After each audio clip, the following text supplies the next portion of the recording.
dapat talaga ang pag-apela sa COMELEC para mabigyang daan ang pagpapaupo kay Benny Abante bilang congressman ng ika-6 na distrito ng Maynila. Aba talaga naman, ibang klase ho kayo. Ang kapal ng pagmumukha nyo, COMELEC Chairman George Garcia. Ibang klase ho kayo. Walang kasintindi ang kapalan ng mukha nyo. Dito nagdudumilat na ang ebidensya na meron ho talagang nangyayaring courtesy call dyan sa tanggapan nitong si Benny Abante. At doon sa huli nating nabasa nga post, kaugnay dyan sa mga ano na yan, pag-disqualify, hindi umano ha, di umano. Itong mama na to, noong nakaharap niya yung mga DDS vlogger, ang sabi niya, hindi naman talaga uupo yang si Joey Uy. Tapos ang sabi, sino uupo? Tinuro daw niya sarili niya. Hindi pa pumutok ang balita na disqualify itong si Joey Uy, itong si Benny Abante, nag-aangas-angasan na daw di umano na sinasabi niya na hindi naman makakaupo yan. At nung tinanong siya, di umano, tinuro niya ang sarili niya na siya ang uupo bilang congressman na 6th District. Marami hong nangyayaring kababalaghan dyan sa nagdaang eleksyon. Kaya ngayon, maliban dyan sa nangyayaring kaguluhan sa gitnang silangan, meron din ho tayong problema dito sa ating bansa. Una na dyan, hindi na ho talaga naririnig ang tunay na boses na sambayaran. Kahit dyan sa senatorial election, maniniwala ho tayo dito sa PH Update, malawakan ang nangyaring dayaan dyan. Maraming nag-courtesy call sa tanggapan niyan si George Garcia. Hindi ko alam kung tigma magkano ang binanggit niyang halaga dyan sa mga nag-courtesy call na yan. Kasi base dun sa una, nag-expose sa kanya, 300 million daw ang binanggit niyang garapalan na ho. Dahil pa ho niya si Andy Bautista. Yun ho ang ating nakikita dito. Kaya naman, COMELEC Chairman George Garcia, bago ho kayo umapila, bago niyo iapila ang desisyon ng Korte Suprema, sagutin niyo ho muna. Paano nangyari sa loob ng napakahabang panahon, sa loob ng paggamit natin ng automated election na yan, ngayon lang tayo nagkaroon ng 16 million overvote. Ngayon lang ho, hindi ho natin alam. Baka ilinabas na resibo ng makina, naboto natin, tapos bilang pala, overvote, dahil Duterte ng binoto natin, di ba? Malamang sa malamang. Yung mga kandidato ni Tatay Digong, karamihan ho dyan nanalo. Naniniwala ko tayo dyan. Nanalo karamihan dyan. At yung bilang nitong si Senator Rodante Marcoleta, bawasan mo lang ng konti yan o bawasan mo lang. Ganon na ganon din ang nakuwang boto ng ibang mga kandidato nitong si dating Pangulong Rodrigo Duterte. Jimmy Bondok, pumapasok ko yan sa number 12 etong si Atty. Vic Rodriguez, Pastor Kibuloy, lahat po yan. Meron nung yung awareness niya nung bago matapos ang eleksyon. Napakataas na ho mga kababayan. Tapos all of a sudden, biglang bibigyan mo kami ng ganitong resulta. Kaya naman, manawagan ho tayo na ma-impeach yang si George Garcia. Sa gayong paraan, makakakita ho tayo ng kahit papaano na pagbabago diyan sa COMELEC. Kasi habang siya ang nandyan, yung Miro system mananatili dyan. Habang si George Garcia nandyan, kada election natin, meron 16 million overvote. Habang si George Garcia ang COMELEC chairman, every election, meron ho tayong 16 million overvote. Maraming nagka-courtesy call. Yan ang problema natin. Mga kababayan, rekta na ho tayo dito sa naging talakayan diyan sa ASPN. Naku, matindi ho ito. ASPN, ito sila ito sila Ma'am Ali Soto. Ito, pakinggan ho natin tong si Ma'am Ali Soto. Game. Suprema. Sana soon ay ako'y imbitahin niyo naman kasi ako dyan sa studio ng mas maaga. Sige. O nga, Okay, next time, come into the studio, live and in person tayo. Para ito na. Yes, mga ate. Napatawag kami, isa sa mga nais namin talakayin, itong inilabas na desisyon ng Korte Suprema. It was, I believe, promulgated in last April, pero made public lamang. April 22. Yes. Ngayon na June, Pero ito nga, May 2022 elections pa pala ito. Palatag, para lalong maintindihan ng ating mga kababayan, palatag muna ng facts of the case. Because nga, ito, yung narating pong desisyon ng Korte Suprema abandoning a previous ruling. Nako. Pinagmulan po nito bunsod ng nung election pa nung May 9, 2022. Palatag muna ng facts of the case, Attorney Al. Oo. Ganito, no, ang kaso, para ding maliwanag, kasi Yan. issue sa ngayon kung applicable siya sa mga congressmen and women. Kasi itong kaso ay local official ang tinutukoy. No? And number two, naalala mo nung nasa law school pa tayo, Ate Ali, yung rule nung nasa law school tayo, yun ang rule na ngayon ng Supreme Court. Yung succession. Okay, kasi ang rule, dati kasi walang second placer rule eh. Ngayon lang, ito lang mga 20 years nagkaroon ng rule on second placer. Kaya ang ginawa ng Supreme Court ngayon ay bumalik sa dati. Bumalik sa dati. So yung bumalik sa dati. So ang dati na ngayon ay wala ng second placer, kaya kung sakali mang ma-unseat ang isang nanalong governor or mayor dahil hindi pala siya kwalipikado, siya pala ay gumawa ng isang election offense. Ang rule na ngayon ay magkakaroon ng tinatawag nating permanent vacancy. At ayon sa ating local government code, pag merong permanent vacancy, ang mangyayari kung mayor ang halimbawa mayor ang pumanaw or mayor ang na-disqualify, si vice mayor ang magiging mayor. Okay. Kasi ang nangyari before this ruling ay kung ikaw, si mayor pala ay hindi pala citizen or si mayor pala ay hindi of age or hindi resident. And therefore, he or she was never a candidate in the first place. Si second placer, ang effectively the first placer, kaya hindi si vice mayor ang magiging mayor. Pero mabanggit ko lang din sa facts of the case, kung 8 justices lang ang bumoto in favor of the abandonment of the second placer rule. No? Merong 5 nag-dissent at merong 2 nag-abstain. Kaya meron pang chance na mag-second look ang ating Supreme Court kung ibabalik ba nila talaga sa dati or ibabalik nila yung second placer rule. So attorney, that's okay no if let's say nga the positions, let's say for governor, may vice governor na pwedeng umakyat, mayor, pero let's say congressman, 2 o 3 kayo na naglaban-laban, tapos yung nanalo, or pinakamataas is disqualified. So yung succession, hindi yung second placer rule, will that follow? Kasi hindi ba automatic or kailangan na naman gumawa ng eleksyon?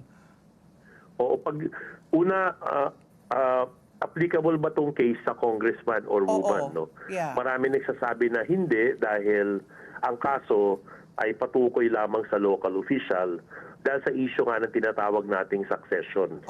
Pero debate, lumalabas na hindi yan settled issue whether applicable sa congressman. Kasi sa congressman and congresswoman, wala tayong rule on succession. Yes. No? Kasi sa ating sasaligang batas, pag magkaroon ng vacancy sa posisyon sa House of Representatives, even sa Senate, kailangan magpatawag ang chamber ng eleksyon. At ang eleksyon ay hindi siya automatic. Kaya kung napapansin nyo itong mga nakaraang taon, hindi kahit na may pumanaw na kongresista, hindi nagpapatawag ng eleksyon. Ang nangyayari is si speaker o isang kongresista ang nagiging caretaker for that particular district. Pero kung mangyari naman sa party list, di ba sa party list merong listahan? Nominee, 10 na. So kung halimbawa natanggal si number 1, si number 2 ang magiging kinatawa ng partido na yon. So mas malabo. Let's talk about yung binigay na rasyonale ng Korte Suprema kung bakit inabandonan niya yung second placer rule at binalik na naman sa succession. Dahil daw ang talunan na hindi pwedeng manalo. Kasi hindi naman siya nanalo, hindi naman niya nakuha, hindi naman niya nakuha yung mayorya ng boto. And therefore, bakit natin bibigyan ng premyo yung natalo? So, Oh. ang mangyayari na lang, bakante yung position at si Vice Mayor becomes the Mayor, the Vice Governor becomes the Governor. Kung Vice Governor, Vice Mayor yan, yung senior board member, senior councilor naman, ang magiging Vice Governor. So, merong ranking, merong succession Oo. na tinatawag. So, Attorney Al, yung sa case po ni Congressman Abante at saka ni Congressman-elect Uy, paano kaya Oo. mareresolve yun? Kasi, di ba, parang prinoclaim, sabi ng COMELEC, pwede na si Abante. Kasi dapat daw hindi daw naturalized, hindi daw Filipino citizen, natural born. Si Uy. Paano mareresolve yan? Kasi Congress nga, walang succession, walang successor, 'di ba? Mas marami alam natin kay Uy, kaya nga siya yung dapat ang nanalo. Pero what happens now? Oo. Una, siyempre iba ang posisyon ni Uy sa posisyon ni Abante sa applicability of this case. Okay. Ang sasabihin ni Uy,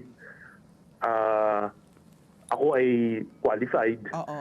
At kung sakali mang sabihin ng Supreme Court eventually na hindi ako qualified, hindi si Abante ang uupo pagkakaroon ng vacancy.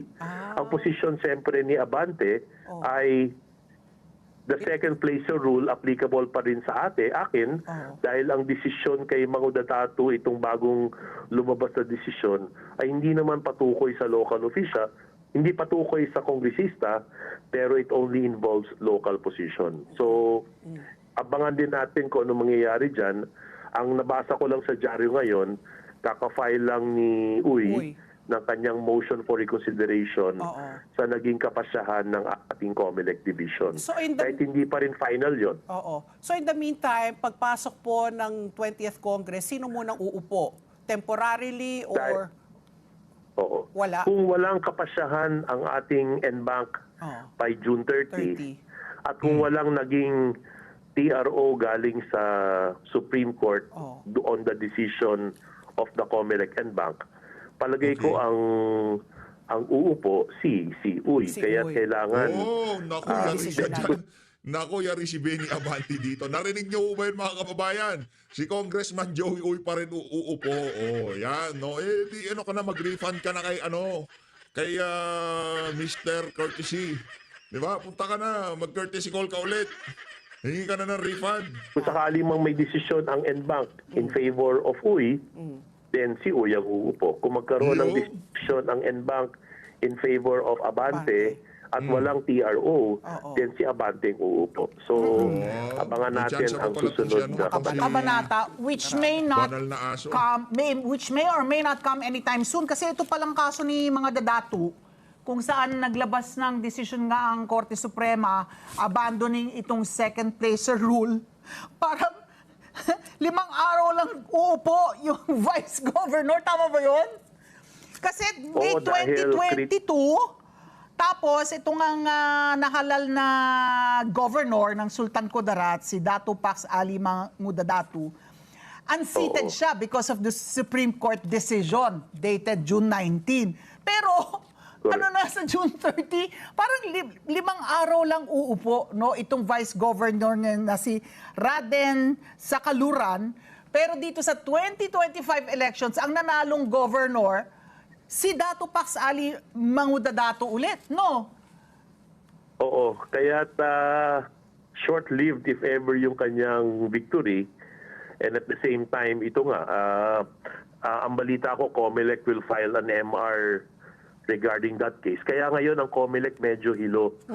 Anong gagawin nila sa mga pending cases nila na yung iba, nakapoise na sila to proclaim the second placer because of the previous doctrine. No? Kaya medyo hirap ang COMELEC ngayon kung will they follow the Mangudadatu case or they will not follow the Mangudadatu case or they will wait until their MR is resolved. So medyo hirap ang sitwasyon ng COMELEC at this point. Yun nga ang gusto niya, di ba, mag-file ng MR, motion for reconsideration. Kasi gusto rin niya humingi ng paglilinaw Clarity, oo. mula sa Korte Suprema. Oo. Talking about, if I may lang, talking about rationale ng Korte Suprema kung bakit nila inabandona yung second placer rule, na binaliktad nila yung kasi sa Halos Host versus COMELEC naman. Gusto ko Correct. din malaman ano naman yung lohika ng Korte Suprema noon. Ito yung inabandon nila kung bakit dapat second placer rule noon. Correct. Kasi halimbawa, hindi ka pala citizen. Sabi mo ikaw ay citizen, nagsinungaling ka sa iyong certificate of candidacy. So you were never a legitimate candidate in the first place. Niloko mo pa ang taong bayan. And therefore, lahat ng boto mo ay Stray. mababaliwala. Oo. Kaya effectively, the second placer is the first placer Oo. dahil yung boto ng first placer nabura. Oo. As if hindi siya tumakbo.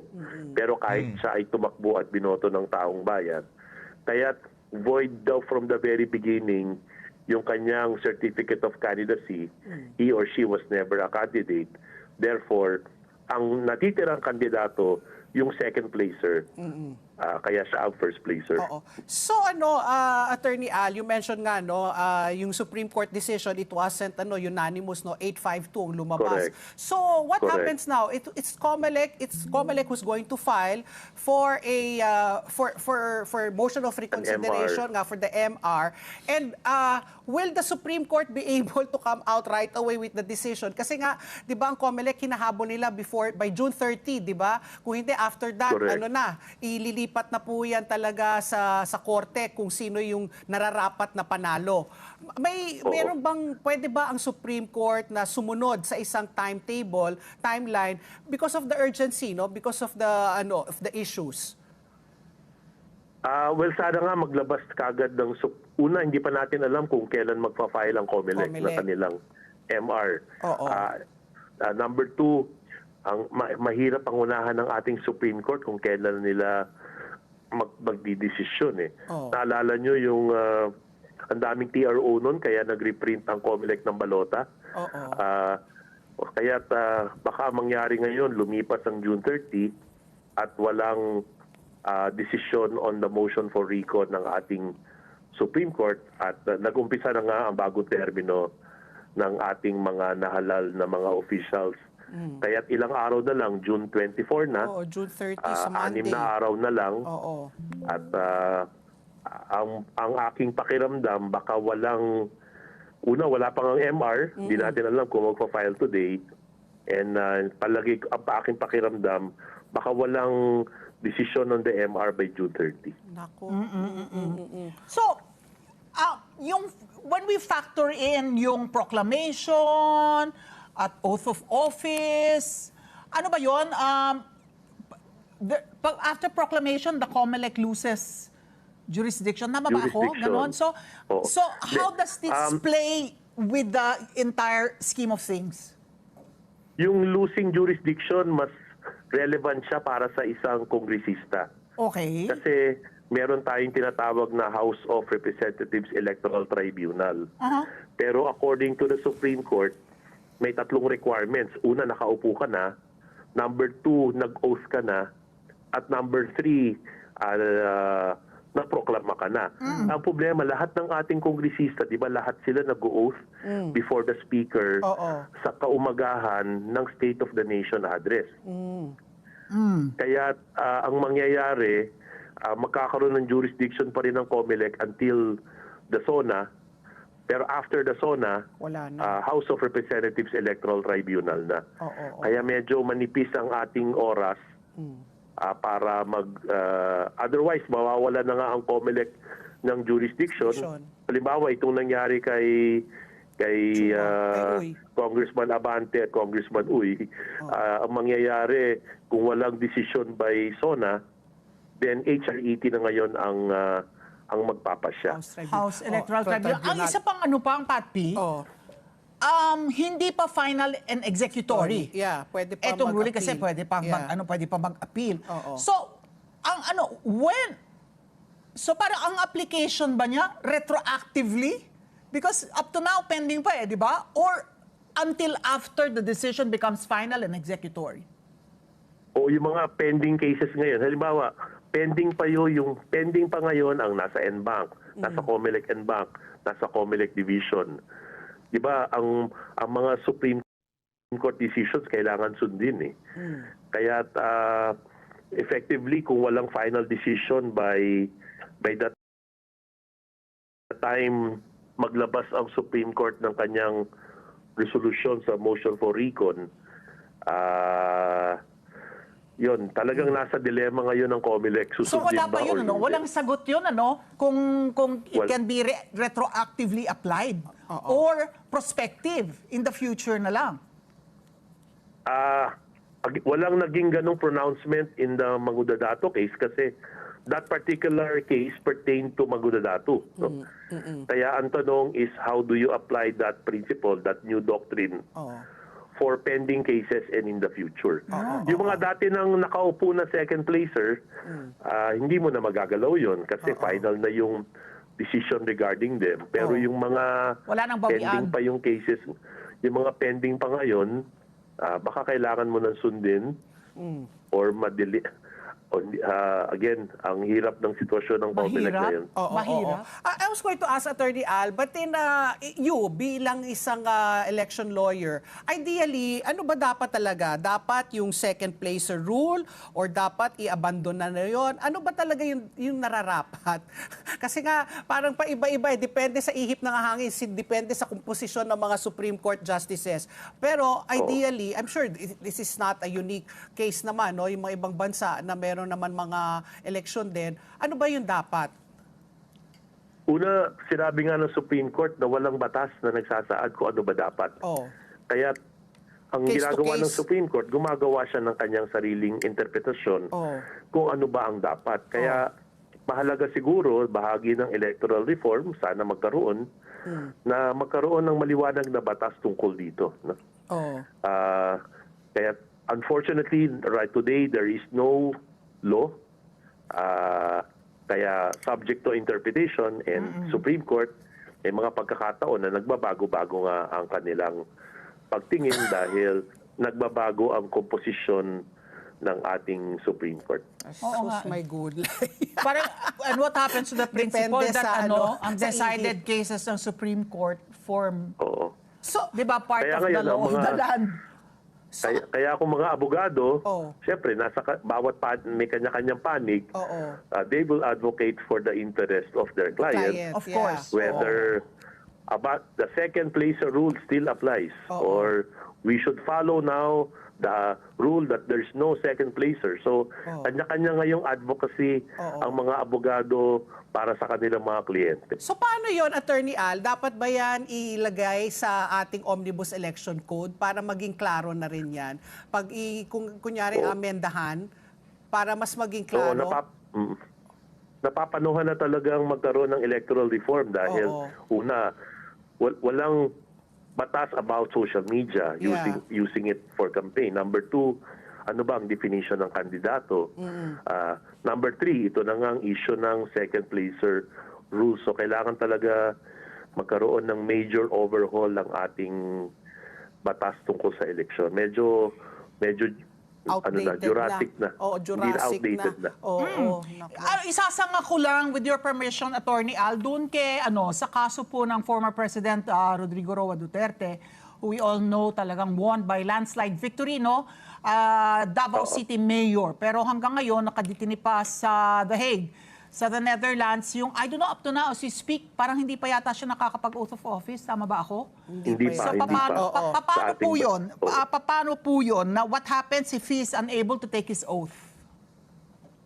Maliwanag sa Omnibus Election Code na pag hindi ka nakapag-oath for 6 months, no, that's considered an abandonment. Hindi ka na makakaupo ulit. Hindi ka na makakaupo. Unless merong quote-unquote justifiable reason. So, yun na naman, may qualifier na justifiable reason ba yung pagkakadetain sa ICC, and therefore, kahit hindi ka nakapag-oath within 6 months, you're still the mayor. The other issue is, assuming nakapag-oath, may pumuntang konsulado sa ICC, nakapag-oath siya. Pinayagan. Ang Oo. tanong ay, mapaperform ba niya yung duties. kanyang function? Oo. Remote control. Oo. Some will say, pwede naman ngayon, at this day and age, pwede namang remote control Work ka from mayor. home. Work from The prison. other, From home. correct. Work from free. Hindi, madam. Work from Australia. Kayo So, naman. no, God, Patpi. Eh, yun naman talaga. Bago yun, Eh, imbis na WFH.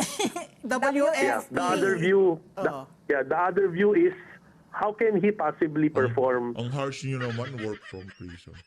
Work from Australia. the functions of a mayor kung wala siya, hindi siya physically present sa Davao City. Oo, So, executive. and therefore, meron ng permanent vacancy. Ang tanong ngayon, si second placer ba ang magiging mayor, Mayor o or si si vice? vice mayor ang magiging mayor? So, Correct.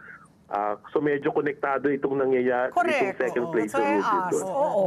So ito Attorney Al, may phone-in question yung classmate ko, si Maros Ancheta. Tinatanong niya, ang Supreme Court rin ho ba magdedesisyon sa citizenship ni Uy? Kasi 'di ba 'yun ang ginagamit na ano sa kanya eh. Sinasabi niya based sa 1973 mother niya Pinay, although yung tatay niya Chinoy, pero dito siya pinanganak. So sino magdesisyon noon? Yeah. Supreme Court rin ho ba? Ultimately, Supreme Court din yan. Kaya naman ang second division, di ba sinabi na hindi siya citizen, Oo. kaya nag-file na siya ng MR, I think kahapon, ayon sa dyaryo.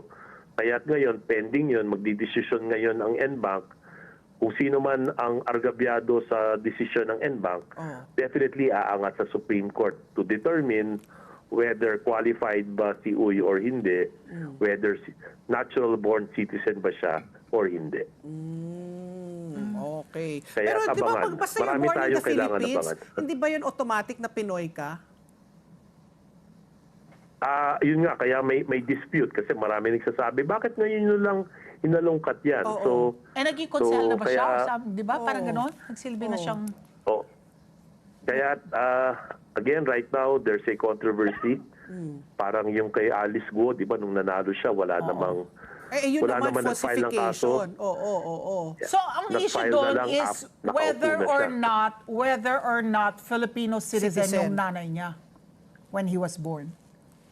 Oo.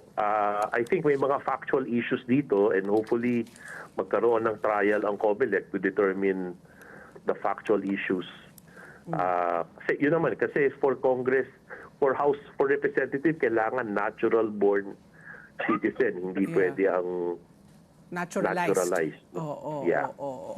Okay. So, Last marami question. tayong Last aabangan. question, Attorney Al. Kasi di ba sa United States, sa Estados Unidos, regardless of your citizenship, basta you were born in the United States, automatic nagiging US citizen ka. Dito sa Pilipinas, regardless of the citizenship of your parents, do you become automatically a Pinoy citizen or you carry the citizenship of Oo. the mother? Ano ba yung Sa atin ruling? kasi dugo ang sinusunod. Jus sanguinis. Okay. Sa US lugar. Oh, Kaya- Usually, iba. Kaya sa atin, kahit saan ka pa pinanganak, pero ang parents mo ay nanay magulang mo mo, lalo na, Pinay. lalo nanay or tatay ngayon Oo. ay Pilipino. Oh. Yan, kaya nga yung mga nanay and tatay na Pilipino pinanganak sa States, yung anak, nagiging dual. Kasi Oo. Pilipino siya dahil dugo, Oo. pero pinanganak siya sa States and therefore lugar, kaya dual siya. Ayun. Okay. Maraming salamat, Alam mo, may ano Attorney lang ako, Al. parang ang dami parang pending cases. Ang isa sa binalita mo recently, yung disqualify din doon sa nahalal na mayor ng Silang Cavite ba? Itong Yung sa silang. Oo. Alston Kevin Tama. Anarna. Siya naman, Dinisqualify. annulled yung kanyang proclamation as silang mayor-elect kasi ang Office of the Ombudsman naman, ang isa sa parusa niya, perpetual disqualification from public office. So ito, regardless, ang upo ngayon is following, ito ba, masusunod na yung decision ng Korte Suprema dito? Na yung yung vice? Oo, kasi yung ang issue ngayon kasi final na ba yung desisyon ng ombudsman? Alam natin na pwede ring i-apela yan. Alam natin na meron pang trial sa Sandigan Bayan. Kaya't ang tanong ay kung pwede ka na bang ma-disqualify or ma-unseat kung pending pa yung kaso mo sa Supreme Court, sa Court of Appeals. Although immediately executory ang desisyon ng ombudsman, hindi ibig sabihin na siya ay final.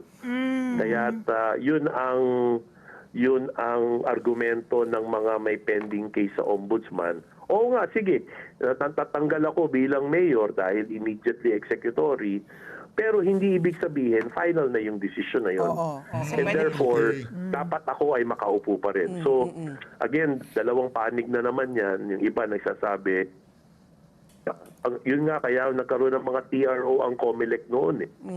Kasi, although TRO pa lang yun, hindi pa natin alam kung anong sasabihin ng Supreme Court, whether makakaupo nga sila or hindi. Oo. Last na last pahabol, PS forgot something.